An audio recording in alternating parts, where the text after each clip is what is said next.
अक्षय तृतीया म्हणजे नेमकं काय? त्या दिवशी केलेले दान, त्या दिवशी केलेले सोन्याची खरेदी याचं फळ जे आहे ना ते अक्षय राहतं, कायमस्वरूपी राहतं. अक्षयचा अर्थ मुळात क्षय न होणे, हास्य न होणे, कायमस्वरूपी राहणे. अक्षय तृतीयेला विशेष महत्त्व आहे. 3.5 मुहूर्तापैकी एक मुहूर्त म्हणजे अक्षय तृतीया. त्या दिवशी शुभ कामे, मोठमोठाली कामे केली जातात. त्या दिवशी देवी लक्ष्मी प्रसन्न असतात. अजून एक विशिष्ट गोष्ट म्हणजे देव कुबेर जे आहेत ना त्यांना खजिन्याची पदवीही त्याच दिवशी म्हणजे अक्षय तृतीयेच्या दिवशी मिळालेली आहे. अक्षय तृतीयेच्या दिवशी घरामधले वातावरण अतिशय सुंदर ठेवायला पाहिजे. पूजा अर्चा झाली पाहिजे, दान दिले गेले पाहिजे आणि सोने खरेदी केली गेली पाहिजे. वाढत्या महागाईमुळे सोने ते काही खरेदी होऊ शकत नाही, पण दान तर आपण नक्कीच करू शकतो. एखाद्या मंदिरात जाऊन गोरगरिबांना आपण दान करणे खूप आवश्यक आहे. ह्या दिवशी त्याचं पुण्य, त्याचं फळ आपल्याला लवकर मिळते. महत्त्वाचं म्हणजे या दिवशी महत्त्वपूर्ण निर्णय जे असतात ना ते घ्यायलाच हवे. त्यामुळे तुमची भरभराट होते आणि तुमचं जीवन अक्षय राहतं. म्हणून हा अक्षय तृतीयेचा दिवस 3.5 मुहूर्तापैकी एक म्हणजे शुभ मानला जातो. या दिवशी नक्कीच आपण आपल्याला जे कामं करायचे असतात ते नक्कीच करायला पाहिजे. हाय हॅलो, मी छाया. मी सर्वांचं स्वागत करते परत एका छानशा नवीन व्हिडिओमध्ये. आणि आपल्या या मराठी यूट्यूब चॅनलवरती सर्वप्रथम सगळ्यांना श्री स्वामी समर्थ. श्री स्वामी समर्थ. जय जय स्वामी समर्थ. सगळ्यांना आजचा दिवस छान आरोग्यदायी आनंदाचा जाऊ आणि तुमच्या मनातील सगळ्या इच्छा पूर्ण होसी स्वामीचरणी प्रार्थना करते आणि आजच्या एका छानशा नवीन व्हिडिओला सुरुवात करते. तर आजचा दिवस आहे ना अक्षय तृतीया. माझ्याकडून सर्व ताईंना, सर्व दादांना अक्षय तृतीयेच्या खूप खूप शुभेच्छा.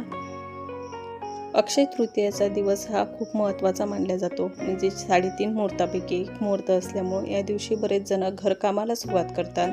बरेच जण नवीन काही बिझनेस चालू करायचा असला तर ह्या दिवशी त्या बिझनेसला सुरुवात करतात. बरेच जण काही महत्त्वाचे निर्णय घ्यायचे असले तर या दिवशी घेतात. मोठमोठाले कामे या दिवशीच केल्या जातात.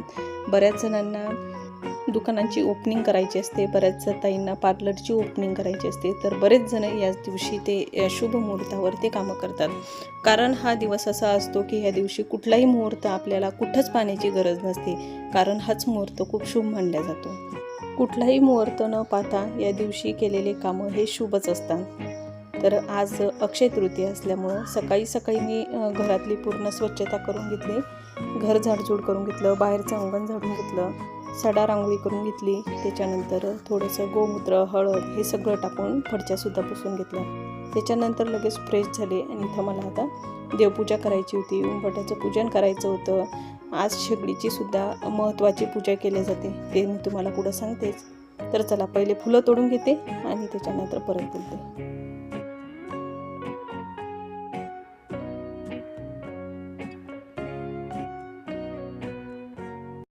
तर इथं सगळं घर स्वच्छ करूनच इथं मी पहिले गॅसच्या शेगडीची पूजा करते.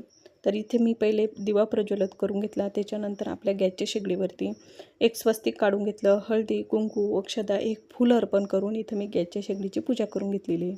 गॅसची शेगडीची पूजा कशासाठी करायची असते? या दिवशी माता अन्नपूर्णाप्रती व अग्निदेवांप्रती कृतज्ञ व्यक्त करण्यासाठी आपल्याला ही पूजा करायची असते. व घरात अन्न पाण्याची कधीही कमतरता भासू नये किंवा कधीही कमतरता होऊ नये यासाठी आपल्याला गॅसच्या शेगडीची पूजा करायची असते, कारण आपण इथंच अन्न शिजवतो. तर इथं मी छान अशी गॅसच्या शेगडीची पूजा करून घेतलेली आहे. त्याच्यानंतर धूप दीप ओवाळून घेतलेला आहे. यासाठी आपल्याला गॅसच्या शेगडीची पूजा करायची असते, कारण इथं अन्नपूर्णेचा वास असतो.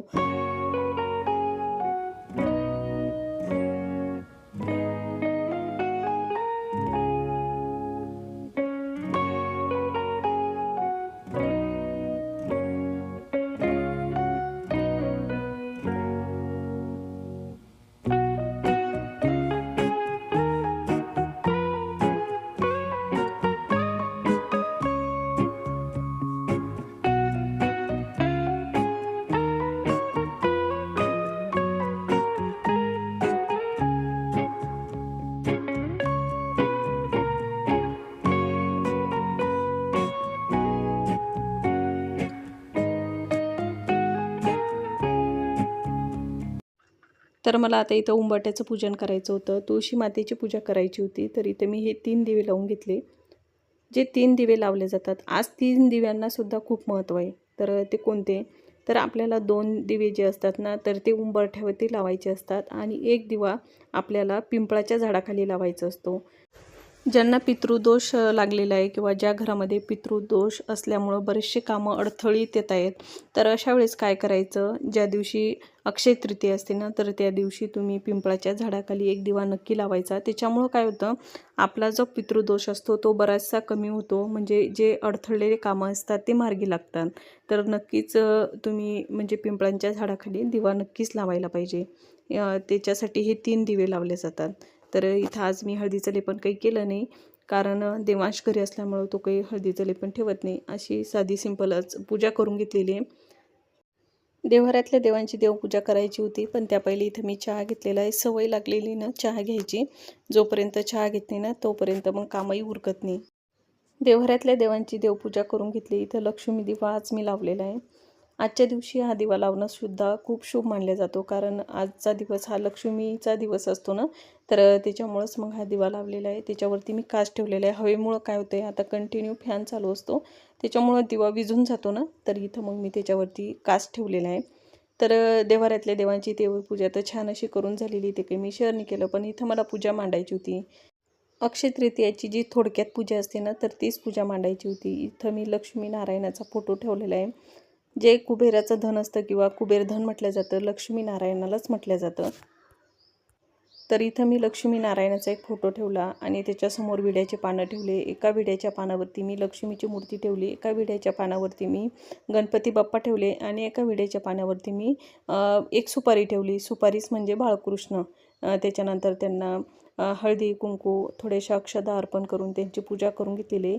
इथं मला मंगल कलश भरायचा होता, तर तो पण मी कसा भरते हे सुद्धा मी तुम्हाला व्हिडिओमध्ये दाखवते. सगळ्या देवांना व्यवस्थित फुलं अर्पण केलेले आहे. गणपती बाप्पांना जास्वंदाचं फूल आवडतं, तर त्यांच्यासाठी जास्वंदाचं फूल अर्पण केलं आणि इथं छान अशी थोडक्यात पूजा मांडलेली. जास्त काही पूजा मांडत बसले नाही, कारण जास्त पूजा मांडत बसलं तर आपल्या ज्या महत्त्वाच्या सेवा असतात ना, तर त्या राहून जातात. म्हणजे त्याच्यातच आपला बराचसा वेळ जातो. मग असं वाटतं आपलं जी सेवा व्हायला पाहिजे होती ना, तर ती झालीच नाही. तर इथं मग मी झटपट अशी पूजा मांडून घेतली. इथं मी तुम्ही पाहिलं असेल, एक मी लोटा घेतलेला आहे, त्याच्याकडे थोडेसे तांदूळ टाकले आणि त्याच्यावरती लोटा ठेवला, त्याच्यावरती स्वस्तिक काढून घेतलं आणि 5 बोटं कुंकवानं मारून घेतले. त्याच्यानंतर जो कलश स्थापित करायचा आहे, तर त्याच्यासाठी इथं मी लोट्यामध्ये पूर्ण गच्चभर असे तांदूळ टाकले आणि त्याच्यामध्ये एक हळकुंड ठेवलेलं आहे. म्हणजे लेकुरवाळं हळकुंड म्हणतात ना, तर ते हळकुंड. त्याच्यानंतर त्याच्यामध्ये मी एक विलायची ठेवली, त्याच्यानंतर एक लवंग ठेवली, त्याच्यानंतर एक मी गोमिते चक्र ठेवलं, त्याच्यानंतर त्याच्यामध्ये एक कवडी ठेवली, त्याच्यानंतर एक त्याच्यामध्ये कमळगट्ट्याचा एक मणी ठेवला. त्याच्यानंतर त्याच्यामध्ये एक सोन्याची वस्तू ठेवायची. सोन्याची वस्तू जर नसली तर तुम्ही चांदीची ठेवली ते चालते आणि चांदीची नसली तर तुम्ही एखादं नाणं ठेवू शकता. त्याच्यानंतर 1-2 नाणे ठेवायचे. 5-10 रुपये तुम्हाला जर जास्त ठेवायचे असले तर ते पण ठेवले ते चालतात. तर अशा पद्धतीनं हा मंगल कलश भरला जातो आणि तो मंगल कलश व्यवस्थित भरून घ्यायचा. कारण या सगळ्या ज्या वस्तू ठेवलेल्या आहे ना, ह्या सगळ्या वस्तू देवीला खूप प्रिय आहे. तर त्याच वस्तू आपल्याला त्याच्यामध्ये ठेवायच्या असतात. तर इथं व्यवस्थित मंगल कलश भरून घेतला. त्याच्यानंतर हळदी कुंकू अक्षदा वाहून एक फूल अर्पण केलं आणि आपल्याला इथं श्री सूक्त म्हणायचं असतं 16 वेळेस, पुरुष सूक्त म्हणायचं असतं 16 वेळेस, श्री व्यंकटेश स्तोत्र म्हणायचं असतं 1 वेळेस. तर अशा पद्धतीने ही पूजा केली जाते. तर त्याच पद्धतीने मी पूजा केलेली आहे. तर माझा याच्यामध्ये ना बराचसा वेळ गेलेला आहे, त्याच्यामुळं मी जास्त काही तुमच्यासोबत शेअर करू शकले नाही आणि त्यामुळेच मी जास्त मोठी पूजाच मांडली नाही. कारण ती पूजा मांडत जर बसलं ना, तर महत्त्वाच्या मी म्हटलं ना तुम्हाला सेवा राहून जातात. तर मग एवढं सगळं वाचायचं म्हटलं 16 वेळेस, तर मग त्याला खरंच वेळ लागतो. आजच्या दिवशी महत्त्वाची पूजा म्हणजे कुंकुमार्चन करणं. देवीला ज्या सर्व गोष्टी प्रिय असतात ना, तर त्याच ह्या दिवशी केल्या जातात. कारण देवी माता आज प्रसन्न झालेली असते आणि ती आपल्याला भरभरून म्हणजे आशीर्वादसुद्धा देते. त्यासाठी आजच्या दिवशी ना जास्त देवींची सेवा केल्या जाते. देवींना ज्या गोष्टी आवडतात त्याच जास्त केल्या जातात.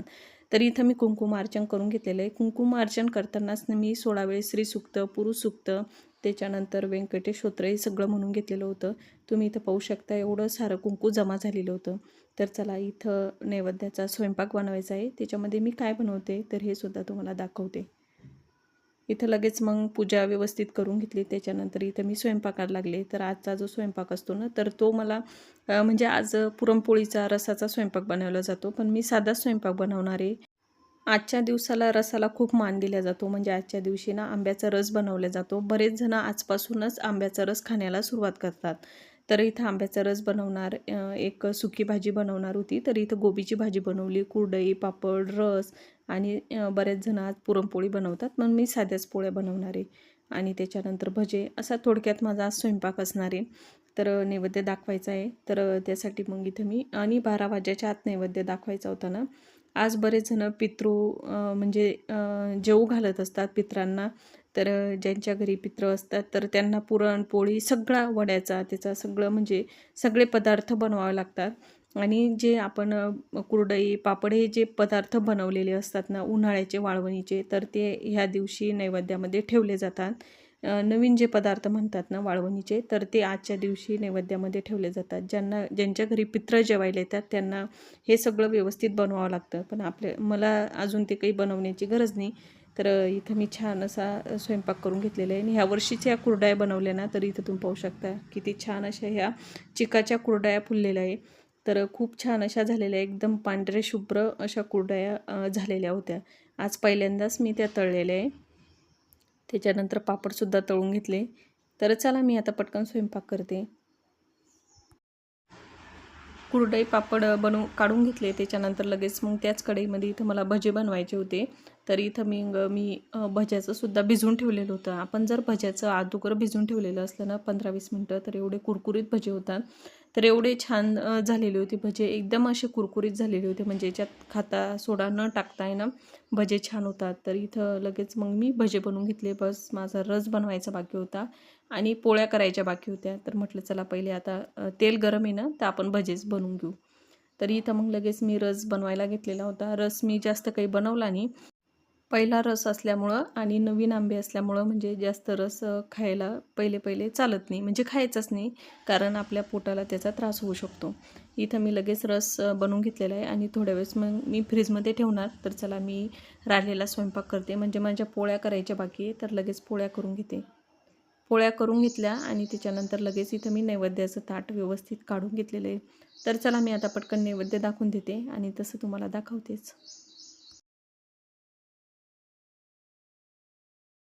तर इथं मी लगेच नैवेद्यसुद्धा दाखवला. जो मंगल कलश भरून ठेवलेला आहे, ज्या वस्तू मंगल कलशमध्ये टाकलेल्या आहे, तर त्या वस्तूंचं काय करायचं हे सुद्धा मी तुम्हाला व्हिडिओमध्ये सांगते. त्याच्यामध्ये हळकुंड, ज्या सगळ्या वस्तू आपण टाकलेल्या आहे ना, तर त्या सगळ्या वस्तू एका आहे ना पिवळ्या वस्त्रामध्ये किंवा लाल वस्त्रामध्ये छोटीशी बुचडी बांधायची आणि त्याच्यामध्ये थोड्याशाच अक्षदा टाकायच्या आणि ती बुचडी बांधून आहे ना आपल्या कपाटामध्ये, म्हणजे जिथं आपली तिजोरी असते तिथं ठेवायच्या. आणि बाकीचे तांदूळ आहे ना, तर ते आपल्या जेवणात स्वयंपाकात आपण वापरू शकतो. अशा पद्धतीनं तो मंगल कलश भरला जातो. दुसऱ्या दिवशी त्या वस्तूंच्या अशा पद्धतीने गुचडी बांधून आपण आपल्या कपाटामध्ये म्हणा किंवा तिजोरीमध्ये ठेवू शकतो, कारण ते शुभ मानलं जातं. अशा पद्धतीनं मंगल कलशसुद्धा आपण दुसऱ्या दिवशी विसर्जित करू शकतो. अक्षय तृतीयेच्या दिवशीच्या ज्या महत्त्वाच्या सेवा असतात किंवा ज्या महत्त्वाच्या सेवा केल्या जातात, त्या सेवा करण्याच्या मागचे जे कारणं हे सगळं मी तुम्हाला व्हिडिओमध्ये व्यवस्थित सांगलेलं आहे. तर चला ताईंनो, याच्यानंतर तर काही शूट नाही करता आलं. सगळं आवरून घेतलं, जेवणं झाले, सगळं व्यवस्थित किचन आवरून घेतलं आणि त्याच्यानंतर लगेच कपडे काढून आणले. कारण आता सध्या उन्हाळा लागलेला आहे ना, तर कपडे लवकर वाळतात म्हणजे सुकतात. तर कपडे काढून आणले. तर इथं मी कपड्यांच्या घड्या करत होती.